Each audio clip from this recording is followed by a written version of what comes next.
अगर आपको ये ऑडियो शो पसंद आता है और आप चाहते हैं कि ऐसी ही ऑडियो बुक्स इस शो पर हर हफ्ते आती रहें, तो एक छोटा सा कंट्रीब्यूशन हमारी मेहनत के नाम। आपकी कंट्रीब्यूशन से हम आपकी पसंद की किताबें खरीद पाएंगे और आपके लिए लगातार नई कहानियां ला पाएंगे। आप इस क्यूआर कोड पर अपने हिसाब से कुछ भी अमाउंट 10, 20, 50 कंट्रीब्यूट कर सकते हैं। आपको अगर कोई खास बुक चाहिए तो आप हमें ज़रूर बताएं। धन्यवाद। नमस्कार, स्वागत है आपका पढ़ा करो सुना करो में। मेरा नाम है एहतेशाम रईस और आप सुन रहे हैं दिव्य प्रकाश दुबे द्वारा लिखी गई टेंशन मत ले यार। अध्याय 14। अपने आप को खोने की आज़ादी। तुम डायरी का आखिरी पन्ना हो। क्या होता है डायरी का आखिरी पन्ना? वही जहाँ हम कुछ भी लिखकर काट सकते हैं। आखिरी पन्ने में हम आज़ाद होते हैं। लिखने और ज़िंदगी में बहुत कुछ एक जैसा है। ब्लैंक पेज टुकुर टुकुर आपको देखता है और ये काफ़ी डरावनी फीलिंग है कि आपके पास लिखने के लिए कुछ नहीं है। ज़िंदगी में भी कई दिन ऐसे आते हैं जब हमारे पास कुछ नहीं होता, कुछ भी नया नहीं हो रहा होता। ऐसे ही में हम अपने आप को लेकर परेशान होते हैं कि करें तो आखिर करें क्या। हम सब लोगों ने कभी न कभी इस दुनिया में अपनी सही जगह ढूंढने की कोशिश की है। यकीन मानिए, ये सवाल आसान नहीं है। अगर हम कुछ सवाल अपने आप से नहीं पूछते तो हम किसी दूसरे के हिसाब से ज़िंदगी बिता रहे हैं। आज़ाद ज़िंदगी हो या ना हो, कम से कम हर इंसान की ये कोशिश होनी चाहिए कि वो आज़ाद हो पाए। अब आज़ादी अपने आप में काफ़ी कंफ्यूजिंग कॉन्सेप्ट है। यूँ तो हमारा देश आज़ाद है, लेकिन क्या हम आज़ाद हैं? आज़ाद होने का मतलब ये है कि क्या हम अपनी ज़िंदगी खुद चुन सकते हैं? ये सवाल आप अपने आप से पूछिए और घबराइए नहीं, आपका जो भी जवाब हो। आपकी मुश्किल आसान करने के लिए बता दूं, कभी सोचिएगा कि अगर आप बिना फैंसी तरीके से शादी करना चाहें, तो क्या आप आज़ाद हैं? आप बिना फॉर्मल एजुकेशन लिए रहना चाहें, तो क्या आप आज़ाद हैं? ऐसी न जाने कितनी चीज़ें हैं जहां आपके ना चाहते हुए भी समाज आपके और आपकी आज़ादी के बीच आ जाता है। अपने को पाना असल में उस हिस्से को खो देने की तैयारी करना है जो समाज ने हमें दिया, हमारे घर परिवार कंडीशनिंग ने हमें दिया। हम आज़ाद तब तक नहीं हैं जब तक खुद की हर चीज़ को सवाल के साथ ना देखें। मैं बचपन में कबीर वाणी सुनते हुए कभी समझ नहीं पाया था कि कबीरदास असल में मुझे अपने आप से ही सवाल करने के लिए कह रहे हैं। जिन सवालों के जवाब अक्सर हम ये कहकर टाल देते हैं कि छोड़ो यार, सब कर रहे हैं तो सही ही होगा। ऐसे में हम चाहते हैं उस एक इंसान को जो आकर हमारी सारी समस्याएं सुलझा दे। ध्यान से देखिए, तो हम सभी लोग अपनी ज़िंदगी में उस एक इंसान का इंतज़ार कर रहे हैं जो हमारी सभी समस्याओं का सही समाधान बता दे या फिर हमें रास्ता दिखा दे। वह हमारा दोस्त, mentor, college senior, girlfriend, boyfriend या बॉस कोई भी हो सकता है। कई बार शायद साइकोलॉजिस्ट हमारा सबसे अच्छा दोस्त हो सकता है। लेकिन असल में चक्कर क्या है कि अगर आपके दांत में दर्द है तो झक मारकर डॉक्टर के पास जाएंगे, लेकिन आपके मन की तबीयत अगर ठीक नहीं है तो आप शायद ज़िंदगी में कभी साइकोलॉजिस्ट के पास जाएं ही नहीं। हिंदुस्तान में अगर आप साइकोलॉजिस्ट के पास जाते हैं तो लोग आपको जज करते हैं। कई छोटे शहरों में अच्छे मनोचिकित्सक तो हैं भी नहीं। ऐसे ही घूम फिर कर हम अपने आसपास वालों से अपनी समस्याओं का हल पूछते हैं और वे अपनी अपनी समझ के हिसाब से हमें उपाय बताते हैं। अक्सर मुझे ऐसे ईमेल आते हैं जिसका मोटा मोटा मतलब होता है, मैं अटक गया हूँ, आगे कुछ दिख नहीं रहा। मैं शुरुआती दौर में टहला देता था कि अरे कुछ नहीं हुआ, इतनी बड़ी प्रॉब्लम है ही नहीं। नॉर्मली जैसे हम छोटे बच्चे को टहलाते हैं ना कि अरे कुछ नहीं हुआ, यही अप्रोच ही होता है हमारा कि समस्या को ही छोटा बता दो। मेरा भी अप्रोच यही था, जो कि बहुत बाद में समझ आया कि सही नहीं है। ज़िंदगी में स्टक फील करना बहुत ही नॉर्मल है। हम सभी को कभी ना कभी ऐसा लगता है कि यार कुछ हो नहीं रहा, जैसा सोचा था वैसा तो कुछ भी नहीं हो रहा। असल में कई बार दीवार पर सिर मारने के बजाय हमें ये देखना चाहिए कि क्या ये वही दीवार है जिस पर हमें सिर मारना है। इस बात को थोड़ा विस्तार से समझते हैं। मैंने अपनी इंजीनियरिंग में जाने से पहले 2 साल का गैप लिया था, यानी कि 2 साल बस IIT जेईई की तैयारी और कुछ नहीं। जब मैं अपने कॉलेज के चौथे यानी कि फाइनल ईयर में था, तब मुझे लगा कि यार ये तो गलत पढ़ाई पढ़ ली मैंने। मुझे तो इंजीनियरिंग करनी ही नहीं थी। अब ये बात बोलते ही मेरे पिछले 6 साल खराब हो रहे थे। फिर ये डर भी था कि ये बात बोलूं कैसे, और उससे बड़ा डर ये था कि क्या मैं सही सोच रहा हूँ। सब लोग तो नौकरी करते हैं, इसमें बुरा क्या है। मेरे साथ बैच में जो 400 लोग हैं, कभी कोई ये थोड़े कहता है कि हम परफेक्ट कॉलेज में हैं और हमारी लाइफ एकदम परफेक्ट है। मैंने बहुत लोगों से पूछा, हर कोई यही कहता, पागल हो गया है क्या, 6 साल बर्बाद हो जाएंगे। एक नौकरी ढूंढो, जब नौकरी करने लगोगे तो सब सही लगने लगेगा। मैंने हिसाब लगाया कि इंजीनियरिंग के चक्कर में अभी तक तो 6 साल खराब हो चुके हैं। अगर मैं यही करता रहा तब तो ज़िंदगी ही खराब हो जाएगी। आने वाले 30 साल बचाऊं या फिर जो 6 साल बर्बाद हो गए हैं उनको मिटाकर आगे बढ़ूं। कुछ ऐसे ईमेल भी आते हैं जिसमें लिखा रहता है, आगे मुझे क्या करना है समझ नहीं आ रहा। पढ़ाई कर ली है पर अब आगे और पढ़ने का मन है। या फिर ऐसे भी कि नौकरी लग नहीं रही, आगे क्या करूं। ऐसी तमाम ईमेल आती हैं जिसका कुल मतलब इतना होता है कि आगे कोई रास्ता दिख नहीं रहा होता। या फिर ये सवाल कि मुझे सब कुछ थोड़ा थोड़ा अच्छा लगता है, मैं कंफ्यूज हूँ कि क्या करूँ, कैसे करियर चूज करूँ। ऐसे सवाल पढ़कर मुझे अपने कॉलेज के दिन याद आ जाते हैं, जब मैं अपने कॉलेज के चौथे साल में अपने घर पर बताने के लिए गया था कि अब मुझसे इंजीनियरिंग नहीं हो रही। मेरे साथ के ज़्यादातर लोगों के प्लान एकदम क्लियर थे, या तो उनको नौकरी करनी थी या फिर कुछ लोगों को आगे की पढ़ाई करनी थी। मुझे दोनों ही नहीं करने थे। असल में इस सवाल की तह में जाएं तो हमें पता चलेगा कि असल में हम में से ज़्यादातर लोगों को कुछ नहीं पता होता कि उनके लिए क्या सही है। वो बस इसलिए काम करते हैं क्योंकि बाकी सभी भी तो यही कर रहे हैं। असल में हमें एक चीज़ समझनी चाहिए कि ज़्यादातर लोग जो करते हैं वो सही नहीं होता। अब तो इन सब चीज़ के बारे में इंटरनेट पर काफ़ी डेटा उपलब्ध है। ज़्यादातर लोगों ने अपने और अपने परिवार के लिए हेल्थ पॉलिसी नहीं कराई होती है। ज़्यादातर लोगों के अकाउंट खाली होते हैं। ज़्यादातर लोग करियर इसलिए चूज़ करते हैं क्योंकि उनका दोस्त वो काम कर रहा है। कोई भी काम इसलिए सही नहीं हो जाता कि उसको ज़्यादातर लोग कर रहे हैं। अब दूसरी और बहुत ही ज़रूरी बात, जो कि मेरे एक कज़िन ने एक शादी के दौरान लगने वाले खाने के बारे में समझाई थी। उसने मुझे बताया था कि यहाँ इतना कुछ बना है, सब कुछ थोड़ा थोड़ा चख कर देख लेते हैं, फिर जो पसंद आएगा उसको खाएंगे। जबकि मेरा हमेशा से तय रहता था कि पनीर की सब्जी लेनी है और दाल मखनी खानी है। उस दिन उसके कहने पर हमने सब कुछ चखा और अलग ही खाया कुछ। ये बात बहुत छोटी सी है। अगर आप अपने आसपास देखें तो लोगों ने जो पढ़ाई की है और बाद में उन्होंने जो किया वो दोनों अलग अलग थे। यहाँ तक कि हमारे सामने IAS की नौकरी तक छोड़कर अपना अलग ही काम करने वाले तमाम एग्जाम्पल हैं। इसलिए कभी भी कुछ नया पसंद आ जाए तो आप उसको ट्राई करने में घबराएं नहीं। जब लोग इतनी बड़ी और मुश्किल से मिलने वाली नौकरी को छोड़कर नया शुरू कर सकते हैं तो घबराना क्या है। हम घबराते इसलिए भी हैं कि इतना कुछ करके देख लिया, फिर लोग क्या कहेंगे। आप जब अपने मन के काम में जी तोड़ मेहनत करने के बाद रात में अपने बिस्तर पर सोने जाएंगे तो आपको बेहतर नींद आएगी। याद रखिए, चिंता मुक्त नींद तभी आएगी जब आपने अपना दिन अपने हिसाब से जिया होगा। इसका ये मतलब बिल्कुल भी नहीं है कि आप गिटार लेकर निकल जाएं कि नहीं अब तो मुझे यही करना है। ज़्यादा से ज़्यादा क्या होगा, कुछ समय ही तो खराब होगा। कुछ नया कोशिश करने में गया हुआ समय कभी बर्बाद नहीं होता। कुछ नहीं होगा तो तजुर्बा होगा। हर बुरा या खराब एक्सपीरियंस आगे या तो आपका समय बचाएगा या फिर आपके काम ही आएगा। मुझे ऐसा लगता है कि जीवन हमें आखिरी सांस तक कुछ नया अनुभव करने का मौका देता है, जिसको हमें गंवाना नहीं चाहिए। हो सकता है कि आपको अपने 40वें साल में पता चले कि यार मुझे तो किताब लिखनी है, या फिर अपना कैफ़े खोलना है, या फिर मुझे बागवानी का शौक है और मैं अलग तरह के गुलाब दुनिया भर में बेचूंगा।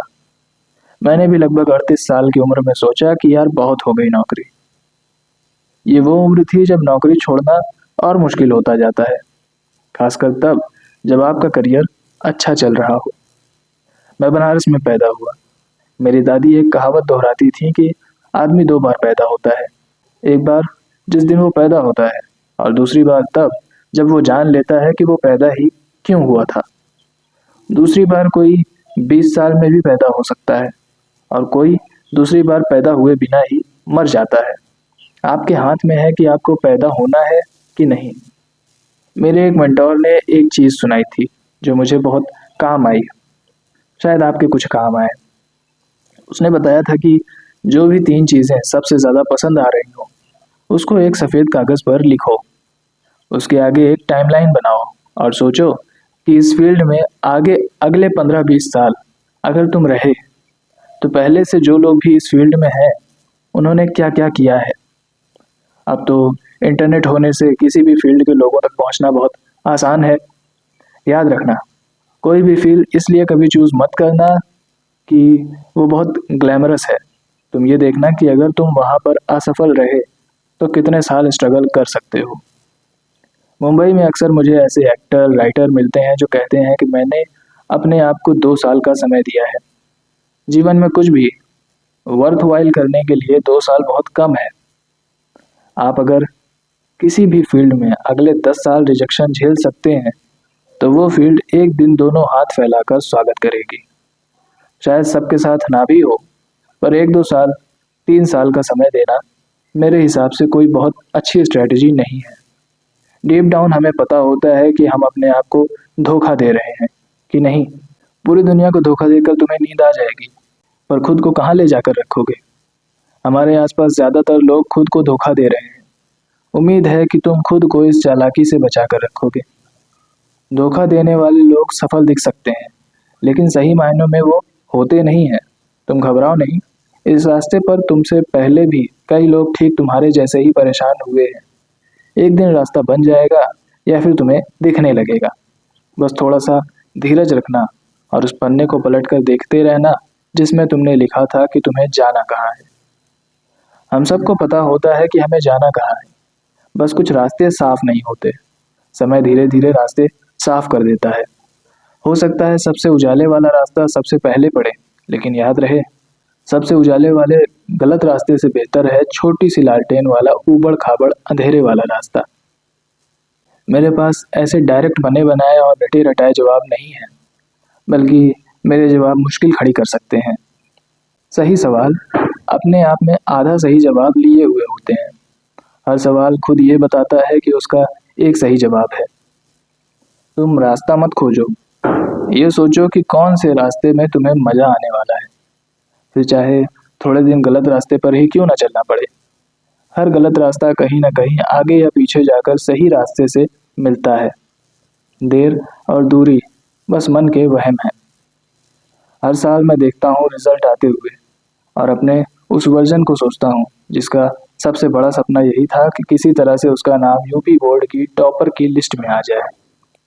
मेरे नंबर ठीक ठाक आते थे और फिर धीरे धीरे समझ आया कि टॉप करना कम से कम मेरे लिए ठीक नहीं रहता।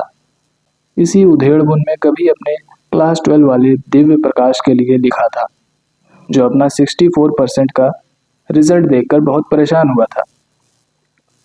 सुनो यार, 12th तो पास हो गया तुम्हारे बहुत से दोस्तों ने या तो इंजीनियरिंग या मेडिकल की तैयारी शुरू कर दी होगी, और तुम, हाँ तुमसे ही बात कर रहा हूँ। तुम्हें कुछ समझ नहीं आ रहा है ना कि आखिर ये हो क्या रहा है। अभी थोड़े दिन में दिल्ली यूनिवर्सिटी के एडमिशन की वाहियात सी एक कट ऑफ की लिस्ट भी आ जाएगी, जो चुटकुले बनाने के काम आएगी। एजुकेशन इस देश में या तो मजाक है नहीं तो बिजनेस। देखो, तुम्हें बहुत लोग समझाएंगे कि अपने दिल की सुनना, जो मन आए वो करना, लेकिन ये सब बकवास है। तुम अपने पेरेंट्स की सारी बातें मानना। आखिर क्यों नहीं मानोगे, उन्होंने तुमसे ज़्यादा दुनिया देखी है। अपना दिमाग मत लगाना। तुम्हारी ज़िंदगी मम्मी पापा का सपना है, उनके हर एक दो कौड़ी के सपने को पूरा करना। नहीं, मैं मजाक नहीं कर रहा। हिंदुस्तान में माँ बाप जो सबसे बड़ा सपना देख सकते हैं वो इतने छोटे हैं कि मुझे डर लगता है। आखिर तुम मत डरना, वो जो बोलेंगे वो वाली कोचिंग ज्वाइन कर लेना। वो जिस भगवान खुदा के सामने सिर झुकवाएंगे झुका लेना। सिर झुकाते झुकाते एक दिन तुम्हारी गर्दन मान जाएगी कि कोई सुपर पावर तो है। सब कुछ उनके हिसाब से करना। कॉलेज में पहुंचकर उस कंपनी में प्लेसमेंट में नौकरी के लिए कोशिश करना जिसका नाम तुम्हारे पापा और उनके दोस्तों को याद हो। इस बीच गलती से कहीं प्यार व्यार सेक्स वेक्स मत कर लेना। वो ढूंढ लेंगे तुम्हारे लिए एक अच्छी सी लड़की या लड़का।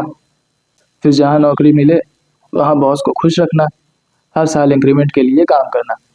इतना काम करना कि माँ बाप जब तुम्हारे पास घूमने आए तो बड़ी मुश्किल से टाइम निकाल पाना। हर 1-2 साल में अपनी कंपनी स्विच करना और 2-3 BHK घर बुक करा लेना जिसका लोन अगले 20 साल चले। घर वालों की मर्जी से एक दिन सेम कास्ट में धूमधाम से शादी कर लेना। फिर अपने माँ बाप के प्रेशर में आकर बच्चा पैदा कर लेना। फिर तुम जो हर मदर्स डे और फादर्स डे पर अपने मम्मी पापा जैसे बनना चाहते हो वैसे ही बन जाना और अपने बच्चे के साथ सब कुछ रिपीट करना जो कुछ भी तुम्हारे साथ हुआ है। नहीं, मजाक नहीं कर रहा हूँ। तुम्हारे साथ यही सब होने वाला है। ये चिट्ठी पढ़ने के बाद या तो जला देना नहीं तो किसी जगह छुपा कर भूल जाना, क्योंकि गलती से ये चिट्ठी तुमने ज़्यादा बार पढ़ ली तो तुम्हें अपनी आने वाली ज़िंदगी से घिन आने लगेगी। तुम्हारी जो उम्र और मेच्योरिटी है वहाँ से दुनिया ऑन पेपर एकदम परफेक्ट दिखती है और तुम्हारे सपने की औकात चाहे चवन्नी भर की हो, मैं उसको तोड़ना नहीं चाहता। या फिर जब तुम्हें कुछ समझ नहीं आ रहा हो तो तुम ये भी कर सकते हो कि 1 साल का ब्रेक ले लो। नहीं, मेडिकल या इंजीनियरिंग या लॉ की तैयारी के लिए नहीं, अपने लिए। तुम खुद अपने लिए किसी भी कॉलेज की मेडिकल या इंजीनियरिंग की सीट से तो ज़्यादा ही इम्पोर्टेंट हो, है ना? क्या पता तुम्हें जवाब मिल जाए, और जवाब ना भी मिले तो ज़िंदगी में 1-2 असली सवाल ही ढूंढ लिए तो यार खेल समझ गए तुम। With love, luck and light, DP यानी दिव्य प्रकाश। जब भी सफ़र में होता हूँ तो अक्सर पुराने बेचैनी वाले सफ़र आकर घेर लेते हैं और मुझसे हिसाब मांगने लगते हैं कि अभी तुम ये सब बता रहे हो। उस लड़के को भूल गए जिस पर किसी के भी समझाने का कोई असर नहीं होता था। मुझे याद आते हैं अपनी लंबी बेरोजगारी के वो दिन जब इंजीनियरिंग की पढ़ाई पूरी करने के बाद भी दिन भर खाली परेशान बैठा रहता था। इनसिक्योरिटी बात बात पर आकर घेर लेती थी। बावजूद इसके मन ऐसा करता था कि यार ये कहानी ऐसे ही तो नहीं चलती रह सकती। पर जिंदगी में बदलाव बहुत धीरे धीरे आता है, फिल्मों जैसे नहीं। कई सारी पूरी पूरी रातें जगते हुए कट जाती। मुझे याद आने लगते ऐसे लोग जिनसे मैंने उनकी कहानियां लिखने का वादा किया था।